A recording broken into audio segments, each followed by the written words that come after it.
Neste domingo é celebrado o Dia Mundial dos Pobres, data que visa estimular o planeta a estender a mão à população pobre e marginalizada, que infelizmente é reduzida a dados estatísticos. Aqui no Brasil, medidas cada vez mais excludentes têm aumentado a desigualdade no país. A reportagem é de João Miyagi. A Cileuza Maria está desempregada e mora numa ocupação no centro de São Paulo. Se tivesse emprego, a pobreza não seria tanta. A gente compra o necessário, né? Compra o necessário, o básico, né? Não é aquela compra de, dá para o mês todo, não. É um emprego digno que a gente possa trabalhar e nós sustentar nós mesmos. A concentração de renda no planeta é impressionante. As 8 pessoas mais ricas têm o mesmo dinheiro que metade da população mais pobre do mundo. Um outro dado, menos de 1% das pessoas detém metade de toda a riqueza do planeta. No Brasil, a pobreza cresceu nos últimos 5 anos. Hoje, 13 milhões e 500 mil brasileiros estão na miséria e vivem com até R$ 145 mensais. De 2014 para 2018, o número de brasileiros abaixo da linha da extrema pobreza subiu de 4,5% para 6,5%, um aumento de 4 milhões e 500 mil pessoas.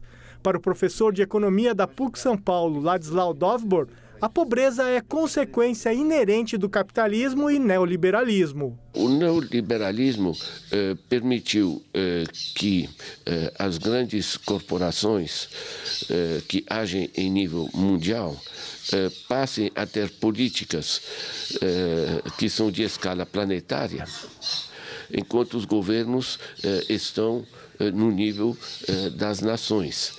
Então, se um governo tenta, por exemplo, forçar uma grande corporação a pagar impostos, eles simplesmente se declaram de outra nacionalidade onde não se pagam impostos, né? A pobreza tira uma das coisas mais importantes do ser humano, a dignidade. Por isso, o Papa Francisco criou em 2016 a Jornada Mundial dos Pobres, um período para reflexão sobre esse problema. Muitas vezes se fala do pobre de maneira muito teórica. O pobre é aquele que está muito distante, mas o pobre tem uma história, tem rosto, tem alegrias, tem angústias, sofrimentos.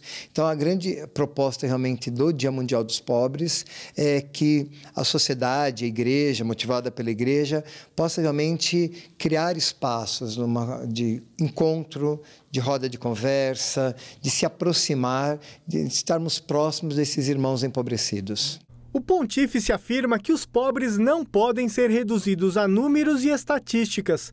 Na opinião do padre Marcelo Marostica Quadro, os cristãos devem ter opção prioritária pelos pobres e dar esperança àqueles que a sociedade descarta e lança fora.